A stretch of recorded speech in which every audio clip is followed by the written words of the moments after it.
Janamaithri agricultural cooperative സൊസൈറ്റിയുടെ പരീക്ഷകൾ ഇപ്പോഴും നടന്നുകൊണ്ടിരിക്കുന്നുണ്ട്. ഒരുപാട് പേര് എക്സാം അറ്റൻഡ് ചെയ്ത് കഴിഞ്ഞു. ഇനിയും കുറച്ചധികം പേർക്ക് എക്സാം അറ്റൻഡ് ചെയ്യാനുണ്ട്. ഇപ്പോൾ കുറച്ച് പേരുടെയൊക്കെ ഒരു ഡൗട്ട് എന്താണെന്ന് വെച്ച് കഴിഞ്ഞാൽ, എത്രയാണ് സാലറി? ഇപ്പോൾ ജോലിയിൽ പ്രവേശിച്ച് കഴിഞ്ഞാൽ അതൊരു സ്ഥിര നിയമനമാണോ? അതുപോലെ നമുക്ക് എക്സ്പീരിയൻസ് വേണോ? എക്സ്പീരിയൻസ് ഉള്ളവർക്ക് മാത്രമാണോ ജോലി കിട്ടുന്നത്? അങ്ങനെ കുറച്ചധികം ഡൗട്ട്സുകൾ നമ്മൾ ഈ കമൻസിലൊക്കെ കണ്ടിട്ടുണ്ടായിരുന്നു. അപ്പോൾ അതിനൊക്കെ ഉള്ളൊരു സൊല്യൂഷൻ എന്ന രീതിയിലാണ് ഈ ഒരു വീഡിയോ ചെയ്യുന്നത്. ഇവർ ജനമൈത്രി അഗ്രികൾച്ചറൽ സൊസൈറ്റി നിയമനത്തിന് വേണ്ടിയിട്ട് ഓൺലൈൻ പരീക്ഷയ്ക്ക് അപേക്ഷകൾ ക്ഷണിച്ച സമയത്ത് പേപ്പറിൽ വന്നിട്ടുണ്ടായിരുന്ന ഒരു ന്യൂസിൻ്റെ ബേസിലാണ് നമ്മളത് ഡിസ്കസ് ചെയ്യുന്നത്. ഇനിയിപ്പോൾ ഇൻ്റർവ്യൂ ഒക്കെ കഴിഞ്ഞ് നിയമനം ലഭിച്ചു കഴിയുമ്പോൾ ഇതിൽ എന്തെങ്കിലും ചേഞ്ച് വരുമോ എന്ന് ഡീറ്റെയിൽ ആയിട്ട് അറിയില്ല. ഒരു പക്ഷേ ചിലപ്പോൾ ചേഞ്ച് വരാം. അപ്പോൾ നമുക്ക് ഇതിലേക്ക് കടക്കാം. ജനമൈത്രി അഗ്രികൾച്ചറൽ കോഓപ്പറേറ്റീവ് സൊസൈറ്റി 8 കാറ്റഗറിയിലേക്കുള്ള നിയമനങ്ങൾക്ക് വേണ്ടിയിട്ടാണ് അപേക്ഷ ക്ഷണിച്ചിട്ടുണ്ടായിരുന്നത്. അതിൽ കാറ്റഗറി 1 എന്ന് പറയുന്നത് റീജിയണൽ മാനേജറായിരുന്നു. റീജിയണൽ മാനേജറിൻ്റെ ഒഴിവുകൾ 14 ഒഴിവുകളായിരുന്നു ഉണ്ടായിരുന്നത്. അവരുടെ സാലറി ഇവർ പറയുന്നത് 12,500, 600 പിന്നെ 28,000 എന്നാണ്. ഇങ്ങനെ എഴുതിയെന്ന് വെച്ച് കഴിഞ്ഞാൽ അതിൻ്റെ മീനിങ് എന്താണെന്ന് വെച്ച് കഴിഞ്ഞാൽ 12,500 ആയിരിക്കും സ്റ്റാർട്ടിങ്ങിൽ. ഈ ഒരു 12,500ൻ്റെ കൂട്ടത്തിൽ മാസം നമുക്ക് 600 രൂപ വെച്ച് കൂടും. അങ്ങനെ 28,000 ആകുന്ന വരെ ഈ ഒരു 600 രൂപ വെച്ച് മാസം കൂടും. അപ്പോൾ അത് മാത്രമല്ല സാലറി, അതിൻ്റെ കൂടെ കേന്ദ്ര DA ആയിട്ടുള്ള 42% കൂടെ ഉണ്ടാവും. ഇപ്പോൾ ഒരു മാസം നമുക്ക് 12,500 രൂപയാണ് ശമ്പളമായിട്ട് കിട്ടുന്നതെന്ന് വെച്ച് കഴിഞ്ഞാൽ അതിൻ്റെ കൂടെ തന്നെ 42% DA ഉണ്ടാവും. അതായത് ഈ 12,500ൻ്റെ 42% കൂടെ അതിൻ്റെ കൂട്ടത്തിൽ നമുക്ക് കിട്ടുന്നതായിരിക്കും. ഇവരിതിൻ്റെ ഒരു വിദ്യാഭ്യാസ യോഗ്യത പറയുന്നത് ബിരുദാനന്തര ബിരുദവും കമ്പ്യൂട്ടർ പരിജ്ഞാനവും അക്കൗണ്ടിംഗ് കോഴ്സുകളിലെ പഠനവും എന്നാണ്. ഇതിൽ ബിരുദാനന്തര ബിരുദം എന്ന് പറയുന്നുണ്ട്, അതായത് PG വേണം നമുക്ക്. കമ്പ്യൂട്ടർ പരിജ്ഞാനം എന്ന് പറയുന്നുണ്ട്, കമ്പ്യൂട്ടറിനെ കുറിച്ചൊരു അറിവുണ്ടായാൽ മതി. പിന്നെ അക്കൗണ്ടിംഗ് കോഴ്സുകളിലെ പഠനവും എന്ന് പറയുന്നുണ്ട്. അപ്പോൾ അതുകൊണ്ട് തന്നെ അക്കൗണ്ടിംഗ് കോഴ്സുകളിൽ നമ്മൾ എന്തെങ്കിലും പഠിച്ചിട്ടുള്ളതിൻ്റെ ഒരു സർട്ടിഫിക്കറ്റ് ചിലപ്പോൾ ആവശ്യമായിട്ട് വരാം. ഇപ്പോൾ 12,500 സാലറി എന്ന് പറഞ്ഞു. അപ്പോൾ ഒരു ഫസ്റ്റ് മന്തൊക്കെ നമുക്ക് ഒരു പക്ഷേ 12,500 അതിൻ്റെ കൂടെ 42% DAയും കൂടെ ചേർത്തിട്ട് 18,000 രൂപയുടെ അടുത്ത് നമുക്ക് സാലറി ആയിട്ട് കിട്ടും. ഇപ്പോൾ ഇവർ തന്നിട്ടുള്ള കണക്ക് വെച്ച് നോക്കുമ്പോൾ അങ്ങനെയാണ് വരുന്നത്. ഇനി ഇതിലെന്തെങ്കിലും മാറ്റം ഉണ്ടാവൂ എന്ന് നമുക്ക് നിയമനത്തിന് ശേഷമൊക്കെയാണ് കൂടുതലായിട്ടും അറിയാൻ പറ്റുള്ളൂ, അല്ലെങ്കിൽ അവർ സൈറ്റിൽ അപ്ഡേറ്റ് ചെയ്യുമ്പോഴാണ് അറിയാൻ പറ്റുള്ളൂ. പിന്നീട് പറയുന്നത് എന്താണെന്ന് വെച്ച് കഴിഞ്ഞാൽ മാനേജർ പോസ്റ്റാണ്. മാനേജർ പോസ്റ്റ് കാറ്റഗറി നമ്പർ 2 അതിൽ ഒഴിവുകൾ 113.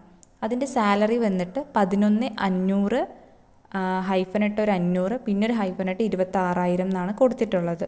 അതിൽ പറയുന്നത് ഇപ്പോൾ 11,500 ആയിരിക്കും നമുക്ക് ആദ്യത്തെ മന്ത് കിട്ടുന്നുണ്ടാവുക. 11,500 പ്ലസ് ആ 11,500ൻ്റെ 42% കൂടെ കിട്ടും. പിന്നെ മാസം ഇപ്പോൾ ആദ്യത്തെ മാസം 11,500 പ്ലസ് ആ 11,500ൻ്റെ 42% DAയും നമുക്ക് കിട്ടുന്നു.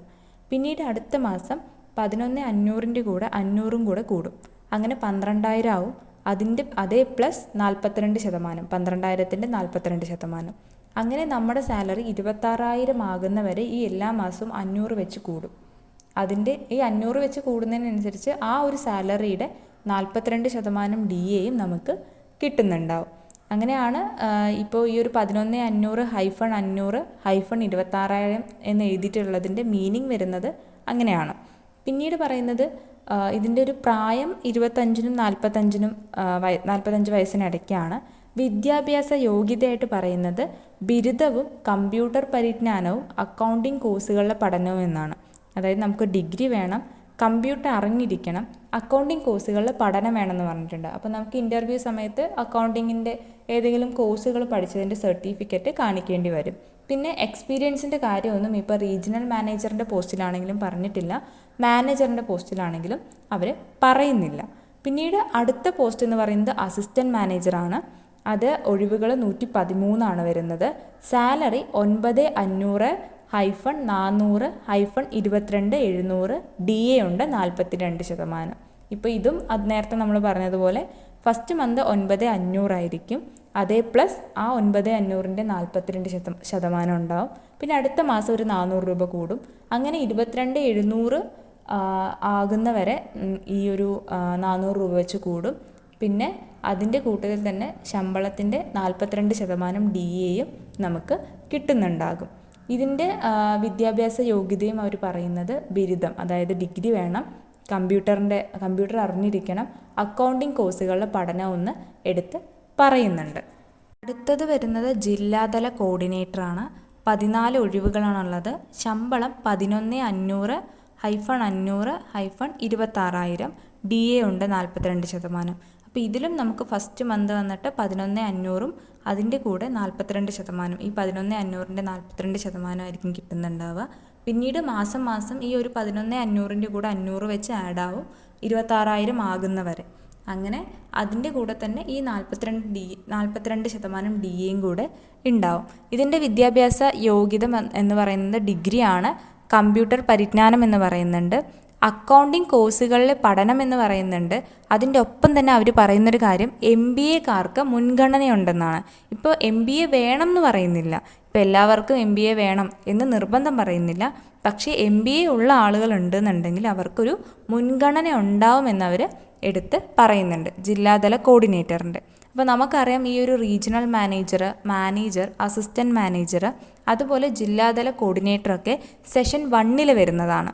ഇനി അടുത്തത് സെഷൻ 2 വരുന്നത് അക്കൗണ്ടൻറ്റ്, കാഷ്യർ, ക്ലർക്ക്. ഇതിൽ അക്കൗണ്ടൻറ്റിൻ്റെ നമുക്കറിയാം 113 ഒഴിവുകളാണുള്ളത്. സാലറി വന്നിട്ട് 9,000, 350, 22,000. DA ഉണ്ട് 42%. അപ്പോൾ ഇത് ഫസ്റ്റ് മന്ത് നമുക്ക് 9,000 രൂപയും ഈ 9,000 രൂപയുടെ 42% കൂടെ ചേർത്തിട്ടായിരിക്കും നമുക്ക് സാലറി വരുന്നുണ്ടാവുക. പിന്നെ അടുത്ത മാസം തൊട്ട് 350 വെച്ച് ആഡ് ആവും. ഇപ്പോൾ അടുത്ത മാസം പറയുവാണെങ്കിൽ ഇപ്പോൾ 9,350 നമുക്ക് സാലറി ആയിട്ട് വരികയും ചെയ്യും. അതിൻ്റെ കൂടെ ഈ 9,350ൻ്റെ 42% നമുക്ക് ഉണ്ടാവും. അങ്ങനെയാണ് സാലറി വരുന്നുണ്ടാവുക. ഇതിൻ്റെ ക്വാളിഫിക്കേഷൻ പറയുന്നത് BCom വിത്ത് കോർപ്പറേഷനാണ്. പിന്നെ കമ്പ്യൂട്ടർ പരിജ്ഞാനം വേണമെന്ന് പറയുന്നുണ്ട്. അക്കൗണ്ടിങ് കോഴ്സുകളിലെ പഠനവും ആവശ്യമാണ് എന്ന് ഈ ഒരു അക്കൗണ്ടൻറ്റിൻ്റെ പോസ്റ്റിൽ പറയുന്നുണ്ട്. പിന്നീട് വരുന്നത് കാഷ്യറാണ്.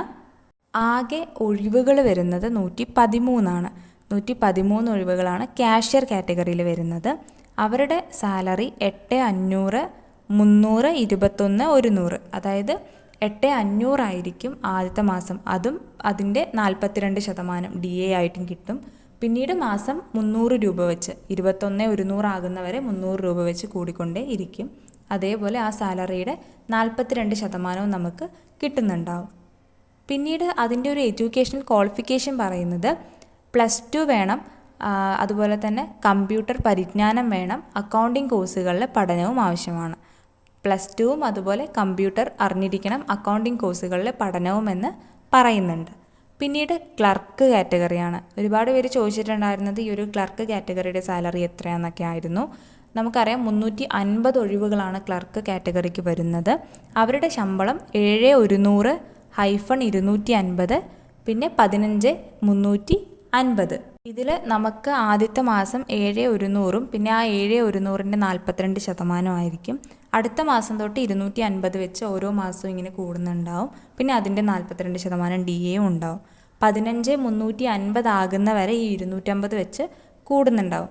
അതായത് ഇപ്പോൾ 15,350 നമ്മുടെ സാലറി ആയിക്കഴിഞ്ഞ് കഴിഞ്ഞാൽ പിന്നെ 15,350 പ്ലസ് ആ 15,350ൻ്റെ 42% DAയും കൂടി ചേർത്തായിരിക്കും നമുക്ക് സാലറി കിട്ടുന്നുണ്ടാവുക. ഇതിൻ്റെ യോഗ്യത യോഗ്യത വരുന്നത് 12ാം ക്ലാസ്സും അതുപോലെ തന്നെ കമ്പ്യൂട്ടർ പരിജ്ഞാനം ഉണ്ടാവണം എന്ന് പറയുന്നുണ്ട്. അക്കൗണ്ടിങ് കോഴ്സുകളിലെ പഠനവും വേണമെന്നിവർ ഇതിൽ പറഞ്ഞിട്ടുണ്ടായിരുന്നു. പിന്നെ വരുന്നത് ജനസേവകനാണ്. ജനസേവകൻ്റെ കാര്യം നമ്മൾ സെപ്പറേറ്റ് ഒരു വീഡിയോ ആയിട്ട് ചെയ്തിട്ടുണ്ട്. 15,000 രൂപയാണ് അവർ സാലറി പറയുന്നത്. അതായത് 12,000 രൂപ സാലറി ആയിട്ടും പിന്നെ 3,000 രൂപ യാത്രാബദ്ധയായിട്ടുമാണ് കിട്ടുന്നത്. അതും നമുക്ക് ആദ്യത്തെ 2 മാസം വരുന്നത് 5,000 രൂപ വെച്ചിട്ടാണ് ആദ്യത്തെ 2 മാസം നമുക്ക് കിട്ടുള്ളൂ. പിന്നീടാണ് ഈ ഒരു 15,000 രൂപ എന്നുള്ളത് നമുക്ക് കിട്ടുന്നത്. അപ്പോൾ അതിൻ്റെ ഡീറ്റെയിൽസ് നമ്മൾ വേറൊരു വീഡിയോ ആയിട്ട് ചാനലിൽ ചെയ്തിട്ടുണ്ട്. അപ്പോൾ ആ വീഡിയോ കാണാത്തവർ ആ വീഡിയോ ഒന്ന് വാച്ച് ചെയ്യുക. അപ്പോൾ കൂടുതലായിട്ട് അതിനെക്കുറിച്ച് നിങ്ങൾക്ക് മനസ്സിലാകാനായിട്ട് സാധിക്കുന്നുണ്ടാവും. പിന്നെ നമുക്ക് ഈ ഒരു എക്സാം എഴുതി നമ്മൾ എക്സാമിൽ പാസ്സായി കഴിഞ്ഞു കഴിഞ്ഞാൽ പിന്നീട് നമുക്ക് അതായത് അഭിമുഖം ഉണ്ടാവും. ആ ഒരു അഭിമുഖത്തിലെ എലിജിബിലിറ്റിയും പിന്നെ നമ്മുടെ പ്രവൃത്തി പരിചയം, അതായത് എക്സ്പീരിയൻസ് ഉണ്ടെങ്കിൽ അതുപോലെ വിദ്യാഭ്യാസ യോഗ്യത, അതിൻ്റെയൊക്കെ അടിസ്ഥാനത്തിലായിരിക്കും നിയമനം ഉണ്ടാവുക. അതായത് ഇപ്പോൾ എക്സ്പീരിയൻസ് വേണമെന്ന് നിർബന്ധമല്ല, പക്ഷേ എക്സ്പീരിയൻസ് ഒക്കെ ഉണ്ടെങ്കിൽ നമുക്കിപ്പോൾ ആ ഒരു സാധ്യതാ പട്ടികയിൽ നമുക്ക് മുന്നിലെത്താനൊക്കെ ആയിട്ട് സാധിക്കും. എക്സ്പീരിയൻസ് വേണമെന്ന് നിർബന്ധമല്ല, പക്ഷേ എക്സ്പീരിയൻസ് ഉള്ളത് നമുക്ക് മുൻഗണന ലഭിക്കാനായിട്ട് കാരണമാവുന്നുണ്ട്. ഇത്രയാണ് അവർ ഈ ഒരു നിയമനത്തിനെ കുറിച്ചൊക്കെ പറയുന്നത്. പിന്നീട് പറയുന്നത് ഇപ്പോൾ തിരഞ്ഞെടുക്കപ്പെടുന്ന ആളുകൾക്ക് അതാത് ജില്ലകളിലെ ബ്രാഞ്ചുകളിൽ തന്നെ നിയമനം ലഭിക്കുമെന്നും അവർ പറയുന്നുണ്ട്. പിന്നീട് പറയുന്നൊരു കാര്യം 1 മുതൽ 6 വരെയുള്ള കാറ്റഗറിക്ക്, അതായത് regional manager, manager, assistant manager, accountant, cashier, clerk, ഈ ഒരു കാറ്റഗറിയിൽ നമുക്ക് ഇപ്പോൾ JDC ഉണ്ടെങ്കിൽ അല്ലെങ്കിൽ ധനകാര്യ സ്ഥാപനങ്ങളിൽ ജോലി ചെയ്തിട്ടുള്ള എക്സ്പീരിയൻസ് ഒക്കെ ഉണ്ടെങ്കിൽ നിങ്ങൾക്ക് നിയമനത്തിൽ മുൻഗണന ലഭിക്കുന്നതായിരിക്കും. അത് ഇവിടെ നിർബന്ധമൊന്നും പറഞ്ഞിട്ടില്ല, പക്ഷേ സാധ്യതാ പട്ടികയിൽ മുന്നിൽ വരാനോ അതുപോലെ തന്നെ നിയമനത്തിൽ മുൻഗണന ലഭിക്കാനൊക്കെ നിങ്ങൾക്ക് ഇതുകൊണ്ട് ഉപകാരപ്പെടും. അതാണ് ഇവർ മെയിനായിട്ട് പറയുന്നത്. JDCയും ധനകാര്യ സ്ഥാപനങ്ങളിൽ ജോലി ചെയ്തിട്ടുള്ള പ്രവൃത്തി പരിചയവും ഉള്ളവർക്ക്.